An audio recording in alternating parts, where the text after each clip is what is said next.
So what is the scene with respect to these commands? What are these commands? You need to understand this first. If this is the territorial map of India, we share a border with what? China as well as Pakistan. Bangladesh के साथ भी है, Myanmar के साथ भी है, but with respect to India's territorial sovereignty and integrity, these countries pose a threat to India. ठीक है, बांग्लादेश उतना कोई बड़ा थ्रेट नहीं है, श्रीलंका नहीं है, म्यांमार उतना बड़ा कोई थ्रेट नहीं है, but these two countries pose great threat. And plus the bonding between all weather friendship between what China and Pakistan caters to these things that India should be ready for a two-front war. किसी दिन अगर China के साथ जंग हो गई, then China के साथ पाकिस्तान भी वॉर में आ जाएगा, या पाकिस्तान के साथ होगी तो चाइना भी आ जाएगा. तो India should be prepared for a two front war. तो what was the scheme? Scheme was that we had three military forces like Indian Army, Indian Navy and Indian Air Force. All of them were headed by their respective chiefs.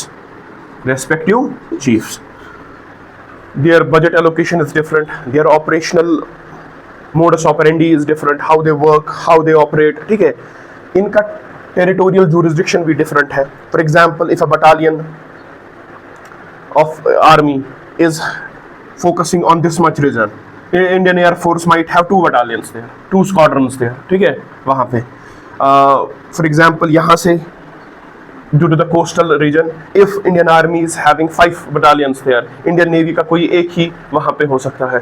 तो they have their own operational things, functional things, budgetary things and everything. But if there is a two-front war or there is a simple war, this lack of coordination, lack of territorial integrity with respect to their jurisdiction, ठीक है, lack of any swift coordinated plan can cost India. So Kargil के बाद a Kargil review committee was there, multiple other committees were there. They recommended that there should be an integrated theater command. So what is the integrated theater command? It is the joint command of Army, Air Force and Navy. Joint operational command of Army, Air Force and Navy, where the capabilities of all these three forces are to be used in a coordinated manner under a single commander, who will command the officers from Air Force as well as officers from the Army as well as the officers from the Navy. Okay. For this, the Integrated Theatre Command Act 2023 was also passed, which brought the officers of all these things under the single commander, जिस command में वो होंगे. ठीक है, तो this is how things will work. तो आपको समझ आ रहा है what India is trying to do? India is trying to create joint theater commands where all the three forces, their personnel, their manpower, their logistics, ठीक है, जहाँ पे overlap होता है सिक्योरिटी का, बजट रैशनलाइजेशन हो जाएगा इस चीज से. ठीक है, अगर कहीं पे 100 रुपए खर्च होता था 50 ही हो जाएंगे, क्योंकि नाउ कोऑर्डिनेटेड एफर्ट से काम चलेगा. And during the time of crisis we can have a single commander giving a single specific command to all the three forces and we can have synergy in their operations. ठीक है, तो ये सब करने की क्या जरूरत पड़ी? Because main threat was Pakistan plus China. If they combine, ठीक है, a two-front war, India needs to be ready for that. Already we have examples of integrated commands in USA. ठीक है, we have examples of integrated command in China. तो हर एक जगह हमारे पास integrated command बड़ी बड़ी कंट्रीज में देखने को मिलती है, जहाँ पे all the three military forces of that country work in synergy, in coordination and execute the operational plans of the country. ठीक है, तो यहाँ पे भी यही हम करना चाहते हैं. What we are going to focus upon the border with China and the border with Pakistan. तो मेन हमारा फोकस ये रहता है, और हमारा एक फोकस और रहता है मैरीटाइम सिक्योरिटी. तो under the act of 2023 we have 3 integrated theater commands. और भी बन सकती है आगे, अभी 3 सैंक्शन हुई है. one is the western which will focus on Pakistan border. चाहे वो LOC वाला बॉर्डर हो या IB वाला बॉर्डर हो, ठीक है, कोई फर्क नहीं पड़ता. पाकिस्तान के साथ जो हमारा बॉर्डर लगता है उस पे फोकस होगा, वहां से एमिनेटिंग थ्रेट्स पे फोकस होगा, हर एक चीज पे सिनर्जी एंड कोऑर्डिनेशन पे फोकस होगा. Another is our Northern Theater Command will focus on China border. China के साथ जो भी बॉर्डर लगता है from your Ladakh side till Arunachal Pradesh, उस पे फोकस होगा, तीनों फोर्सेस की सिनर्जी होगी उधर, ठीक है। And another is our southern command और maritime command, theatre command, which will focus on all the coastal security, the synergy of three forces with respect to the maritime security of India. तो अभी 3 theatre command sanction हुई है हमारे पास। लखनऊ में एक है जो यहाँ पे देखेगा, जयपुर में एक है जो पाकिस्तान को देखेगा, और तिरुवनंतपुरम यहाँ पे एक है जो किसको देखेगा, मैरीटाइम कोस्टल सिक्योरिटी को। यहाँ पे फोर्सेस जो है आर्मी से भी होंगे, एयरफोर्स से भी और नेवी से भी, but a single commander will be there under whose command, चाहे वो कमांडर फिर नेवी का कमांडर हो, officer from the navy, officer from the air force, officer from the army. It is the prerogative of the central government who will be the commander of that command, ठीक है, वो vote decide करेंगे। तो मुझे लगता है जैसे कि for example we have 3 commands, one command will be headed by army officer, another command will be headed by navy, another command will be headed by air force officer. All the 3 or whatever they will make in future integrated commands are under the close supervision and coordination of Chief of Defence Staff, CDS. CDS is the head of all those integrated commands, ठीक है। CDS works with the Chief of Army, Chief of Navy and Chief of Air Force close coordination में in order to set up these theater commands. He is the prime person जिसको central government ने ये responsible दी है to make India resilient for a two front war, to create integrated joint theater commands. तो ये position, official position. He is also the principal military advisor to the defense minister. He is also the defense military secretary, and he also holds the position of chief of defense staff. And this person works with the chief of army, chief of navy, and chief of air force in order to create synergy. कि कैसे क्या होगा, territorially कितना command बड़ा होगा, कितना छोटा होगा, क्या क्या लॉजिस्टिक्स होंगे, ठीक है, सारी कोऑर्डिनेशन इनके साथ होगी। ऑफिसर्स अपने अपने आर्मी से आएंगे, वो अपने चीफ्स देंगे, आर्मी चीफ अपने ऑफिसर्स देगा, वो अपने officers, and then theatre command will be set up. This theatre command will be headed by a commander who will be appointed by the central government, ठीक है, and the commander can be from any force, and all the officers irrespective of their parent organization will abide by the orders of that commander, ठीक है। And one more important thing with respect to theater commands is they work on the principle of geography.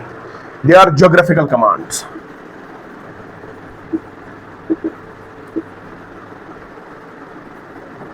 Geographical commands means, for example, if this is the command,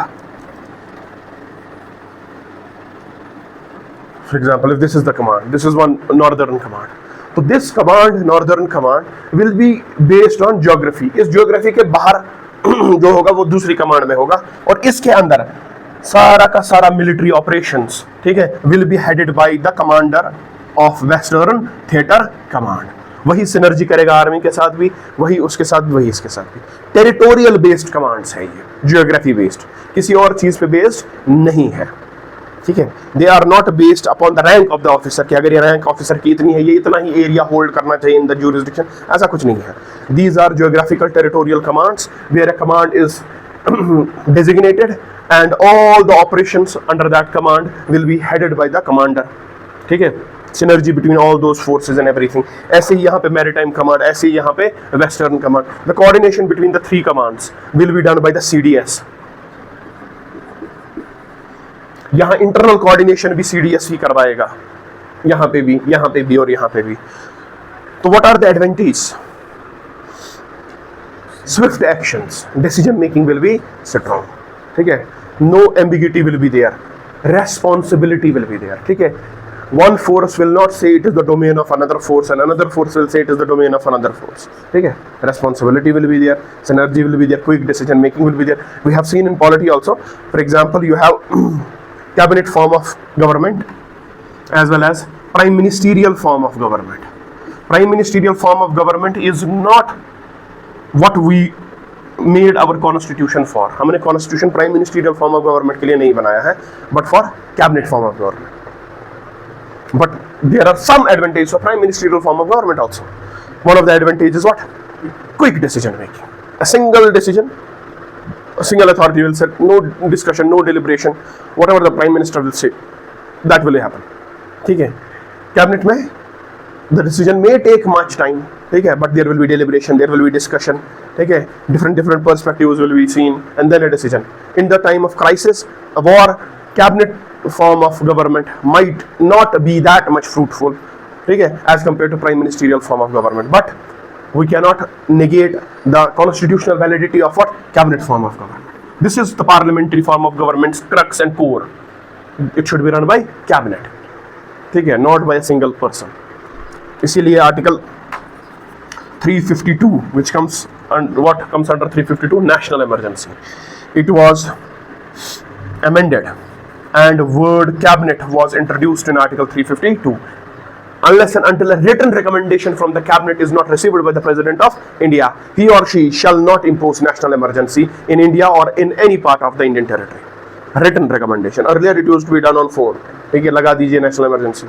ठीक है, this was done by 44th Constitutional Amendment Act 1978 to safeguard Indian population, to safeguard the people's interest, so that Prime Minister in its own capacity does not impose what? The national emergency. So national emergency right now shall be imposed when a written recommendation will be given by the Union Cabinet to the President of India. ठीक है, तो वैसे ही हमारे पास यहाँ पे commands हैं, ठीक है, जो जियोग्राफिकली अलाइंड है. तो these are geographical commands where Army, Air Force, Navy, everybody will work in synergy, coordination and everything. But it is not the case कि यहाँ पे कोई challenge नहीं होगा. There are operational challenges. There are rivalries between the forces. That our force is much more superior than the other force. ठीक है, ये तो पहले से होता आ रहा है, and it's not only in India. It's in every country. Where Navy tries to prove itself more than the Army. Army tries to prove its worth more than they. All the three forces are worthy. ठीक है, लेकिन ये होता है. It's nature. तो वो nature यहाँ पे कहीं ना कहीं आ जाता है. उस चीज को आपको निकालना पड़ेगा. और वो कैसे निकालोगे? At the level of training, ठीक है. If army we have NDA or other schools of navy, other schools of air force, वहाँ पे curriculum में हम ऐसी change लाएंगे, ठीक है, that they are from day one accustomed to working in synergy, ठीक है, totally respecting the other force also, totally sharing the responsibility as well as the reward, everything.